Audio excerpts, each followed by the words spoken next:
তিন রকমের ধর্মের লোক বেশি আছে, খ্রিস্টান, ইসলাম আর হিন্দু।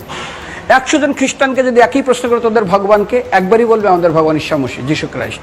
মুসলমানকে জিজ্ঞাসা করবে 3 থেকে 5 মানে মৃত্যুর আগে পর্যন্ত, যাকে এই তোদের ভগবানকে, একই উত্তর দেবে, ভাই আমাদের ভগবান হলো আল্লাহ। হিন্দুদেরকে যদি একই প্রশ্ন করা হয়, ভাই তোদের ভগবানকে, কনফিউজ। 100% হিন্দু 100% কনফিউজ, জানে না ভগবানকে। দ্বিতীয়ত, যদি তুই মুসলমানকে জিজ্ঞাসা হয় তোরা মসজিদে কেন যাচ্ছিস, ওদের শেখানো হয় মসজিদে যেতে হবে নামাজ আদায় করার জন্য। সপ্তাহে ওরা 100% একদিন মসজিদে যাবেই। তুমি যদি খ্রিস্টানদের জিজ্ঞাসা করো তোমরা কেন কোথায় যাবে, কোথায় যাও না, আমাদেরকে একদিন তারা চার্চে যাবে। কেন? ঈশ্বরে প্রার্থনা করার জন্য, ওদের শেখানো হয় জন্মের থেকে, এটা সংস্কার।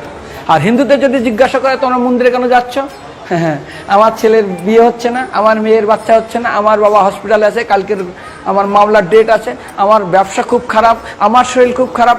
99.99 হিন্দু জানে না মন্দিরে কেন আসা উচিত, তাদের ভগবানকে মৃত্যুর পরে কোথায় যাবে। মুসলমানকে জিজ্ঞাসা করবে মৃত্যুর পর কোথায় যাবে, বলবে ভাই নামাজ রোজা যদি না করি দোজকে যাব, অর্থাৎ নরকে যাব।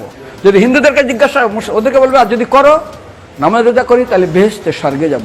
যদি খ্রিস্টানদেরকে জিজ্ঞাসা করো, এই তোমরা যদি আমরা ঈশ্বর আরাধনা করি হেল অর্থাৎ নরকে যাব। যদি বলা হয় যদি করো ঈশ্বর আরাধনা তাহলে তোমরা হেভেন স্বর্গে যাব। আর হিন্দুদেরকে বলে যে তোমরা মরার পরেই 99% হিন্দু এটাই বলে, মিথ্যাই বলে, আমার বাবার সজ্ঞানে স্বর্গে গিয়ে বসেছে। তোর বাবা কি জমি কেনা আছে নাকি স্বর্গে? তোর বাবা জমি কেনা আছে যে তোর বাবা মরার পরে স্বর্গে গিয়ে হোয়াটসঅ্যাপ করে দেখি এই যে অ্যাটাচ বাথরুম টয়লেট আমি একদম ভালোভাবে পৌঁছে গেছে, তোর বাবা স্বর্গে গেছে জানিস তুই? আরে মৃত্যুর আগে এত কষ্ট পায়, এত কিছু করে, মারার পরে আমার বাবা স্বর্গে গেছে।